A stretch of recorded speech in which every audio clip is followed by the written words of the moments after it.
It's not enough simply for the library to be there. There needs a certain mediation of the institution. So, for example, we could have there's a piano on the other side of this room. We could say, well, there's a piano. You're free to play the piano. But I can't play the piano. I don't know the chords and the scales. I haven't. And yet, if I did all that, then what I can make happen on the piano is infinitely richer than if I've never learned to play the piano. And I suppose when we talk about rescuing the values of the treasure trove, that's discipline as the precondition for freedom. Yes. Right, which is actually a Nietzschean idea, at least in part. I mean, it's older than that. It's the apprenticeship idea. It's that before you can be a painter who can paint what's beyond mere memory, you have to inculcate that discipline skill, and a lot of that is painful repetition and hard grinding work. It's the sacrifice of the present for the future. But once you manage that, then things open up. And virtually everything you learn of value is like that's very, very, very difficult to learn to write. And there's arbitrary rules that you have to follow and bind yourself to. And while you're learning those rules, the probability that you have any creative freedom to speak of or any facility with the rules is very low. You're a rank beginner.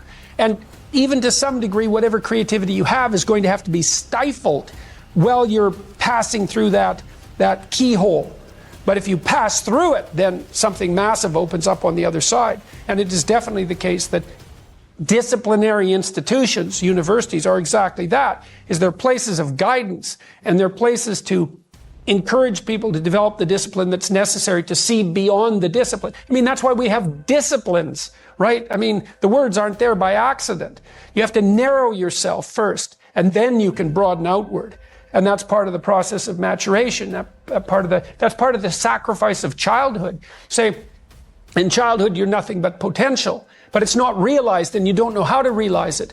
And so then the question is, well, how do you get to a point where you realize the potential? And the answer is you sacrifice almost all of it to a single direction. This is Nietzsche's commentary on the Catholic Church. He's a great admirer of the Catholic Church, despite the fact that he was also a radical critic of Christianity.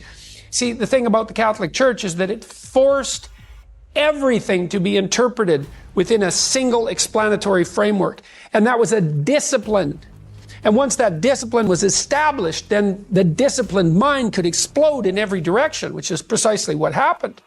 And that's the thing about growing up, is that when you're a teenager and a young adult, you have to sacrifice everything you could have been as a child to be the one thing that you're aiming at. But then that opens up, and the universities are part and parcel of that process. And you need the guidance because the library is too large to wander through it unaided.